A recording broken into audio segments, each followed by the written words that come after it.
എല്ലാവർക്കും നമസ്കാരം. നമ്മളിലേക്ക് സ്വാഗതം.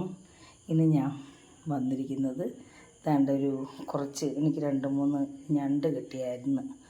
ഇതൊന്ന് തേങ്ങാക്കറി വെക്കാമെന്ന് വിചാരിച്ചു. അപ്പം അത് നിങ്ങളെ കൂടെ ഒന്ന് കാണിച്ചു തരാമെന്ന് വിചാരിച്ചു. അപ്പം ഇത് കടഞ്ഞണ്ടാണ്.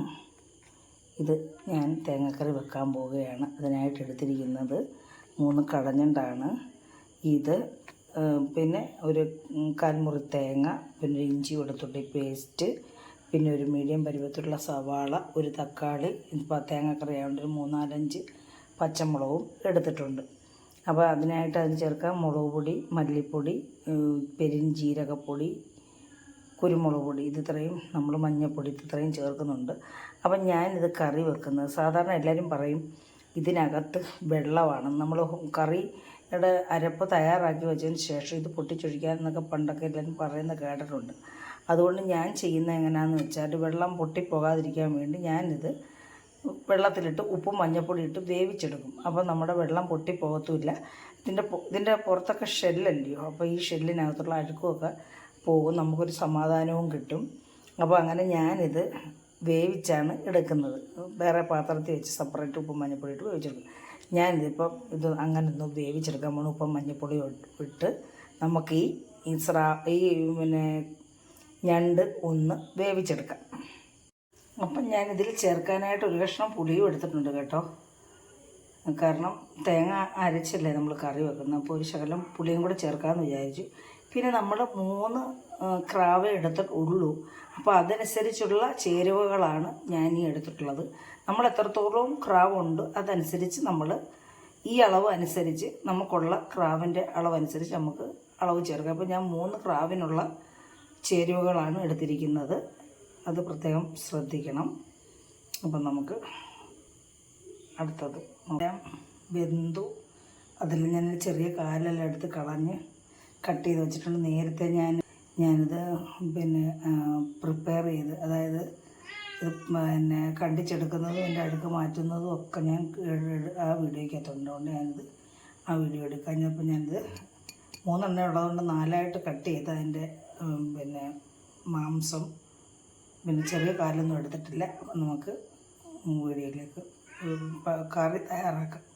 അപ്പം നമ്മൾ ചട്ടി ചൂടാണ്ട് നമുക്ക് ഇതിനകത്തേക്ക് 2 ടീസ്പൂൺ വെളിച്ചെണ്ണ ഒഴിച്ചു കൊടുക്കാം. 2 ടീസ്പൂൺ മതി.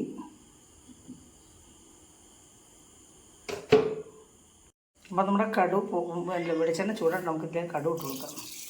ഈ ചീൻചട്ടി ഇങ്ങനെയാണ് കേട്ടോ, അഴുക്കൊന്നും അല്ലേ.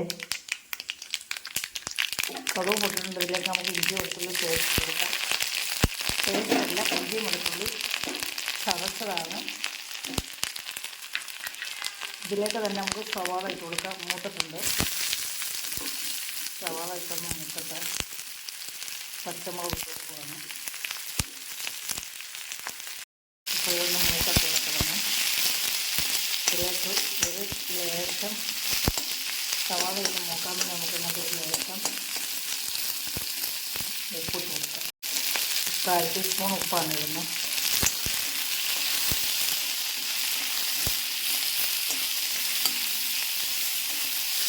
ഒന്ന് നല്ലപോലെ ഒന്ന് മൂക്കണം.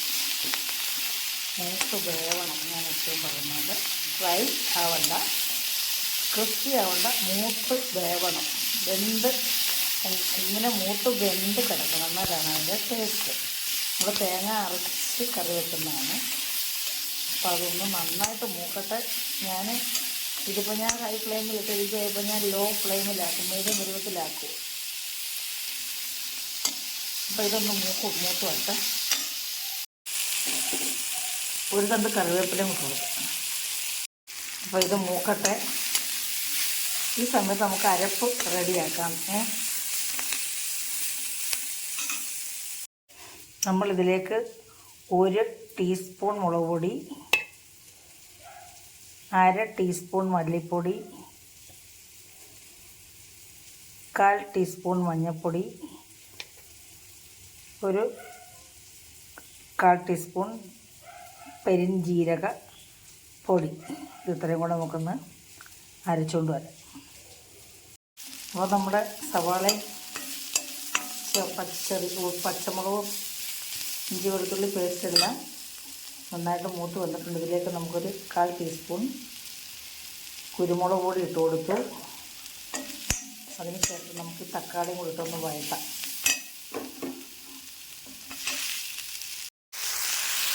നമുക്ക് കളറിന് വേണ്ടി 1/4 സ്പൂൺ മഞ്ഞൾപ്പൊടിയും കൂടി ഇതിനകത്ത് ചേർക്കാമായിരുന്നു. 1/4 ടീസ്പൂൺ മഞ്ഞൾപ്പൊടിയും കൂടെ ഇട്ടായിരുന്നു.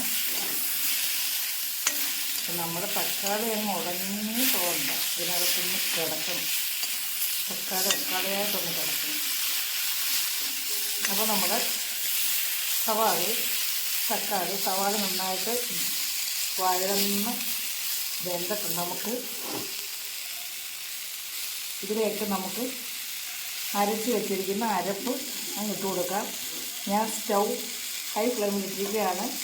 നമ്മൾ തേങ്ങ അരച്ച പച്ചക്കരച്ച ഞണ്ട് കറിയാണ് കേട്ടോ. അതുകൊണ്ടാണ് ഞാൻ മല്ലിയും മുളകും എല്ലാം പെരിഞ്ചീരകം എല്ലാം ഇതിൻ്റെ കൂടെ അങ്ങ് അരച്ച് നമ്മൾ അരപ്പൊഴിക്കുകയാണ്. ഹൈ ഫ്ലെയിമിൽ ഇട്ടിട്ടുണ്ട്. അതില്ലേ നമ്മുടെ ഈ ചട്ടിയുടെ പ്രത്യേകതയാണ്, നമ്മൾ ഒഴിക്കുമ്പോൾ തന്നെ അങ്ങ് തിളയ്ക്കും. ചട്ടി അതേ രീതിയിൽ ചൂടായിട്ടിരിക്കുന്നതാണ്. നമ്മൾ അതിൽ കുറച്ച് വെള്ളം ഒഴിച്ചു കൊടുക്കുകയാണ്.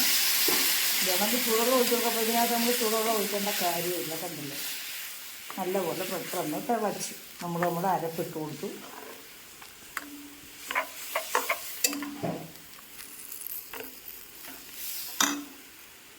അപ്പോൾ ഇതിലേക്ക് ഞാൻ എടുത്തു വെച്ച പുളിയും കൂടെ അങ്ങ് ചേർക്കുകയാണ്. ഇതാ ഒരു കഷ്ണം പുളി, ഭയങ്കര പുളിയുള്ള പുളിയാണ്. ആവശ്യത്തിന് ഉപ്പും കൂടെ ഇട്ട് കൊടുക്കാം. നമ്മൾ ഉപ്പിട്ടാണ് ഞണ്ട് വേവിച്ചത്, ഉപ്പിട്ടാണ് സവാള വഴറ്റിയത്. അതുകൊണ്ട് നമ്മൾ 1/4 ടീസ്പൂൺ ഉപ്പും കൂടെ ചേർക്കുന്നുള്ളൂ. അതേ ഉപ്പായാൽ കഴിച്ചാൽ പിന്നെ ഒന്നും പറ്റത്തില്ല. നമ്മളിത് കൊടുക്കുവാണ്. അപ്പോൾ നമ്മുടെ അരപ്പ് തിളച്ചിട്ടുണ്ട്. നമുക്കിനി ഇതങ്ങ് സിമ്മാക്കിയിട്ട് മീഡിയം പരുവത്തിലാക്കിയിട്ട് നമുക്ക് വേവിച്ച് വെച്ചിരിക്കുന്ന ഞണ്ട് നമുക്ക് ഇട്ട് കൊടുക്കാം.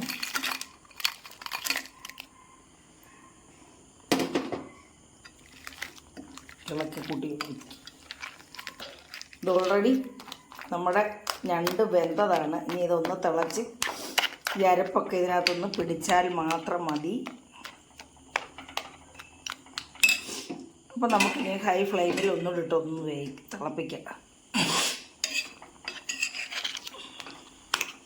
ഇപ്പോൾ തന്നെ നല്ല മണമൊക്കെ വരുന്നുണ്ട്. ഇഞ്ചിയുടെയും കറിവേപ്പിലയുടെ ഒക്കെ മണം വരുന്നുണ്ട്. ഒന്ന് തിളച്ചൊന്ന് പറ്റി എണ്ണയൊന്ന് തെളിഞ്ഞ് വരട്ടെ. അപ്പോൾ നമ്മുടെ ഞണ്ട് തേങ്ങ അരച്ച കറി ഇവിടെ റെഡി ആയിട്ടുണ്ട്. കുറച്ചുകൂടെയൊക്കെ പറ്റിയാൽ എണ്ണ തെളിഞ്ഞ് വരും. ഇപ്പോൾ നമ്മൾ വേവിച്ചെടുത്ത ഞണ്ടാണല്ലോ. അപ്പോൾ നമ്മൾ വളരെ 3 ഞണ്ടേ ഉള്ളായിരുന്നു. അതുകൊണ്ട് അതനുസരിച്ചുള്ള അരപ്പും ചേരുവകളൊക്കെയാണ് ഞാൻ ചേർത്തിരിക്കുന്നത്. നല്ല ടേസ്റ്റുണ്ട്, നല്ല മണവും വരുന്നുണ്ട്. നമുക്കധികം സ്പൈസി ഞാൻ ചേർത്തിട്ടില്ല. ഇതിൻ്റെ അളവിനുള്ള സ്പൈസിയൊക്കെ ചേർത്തിട്ടുണ്ട്.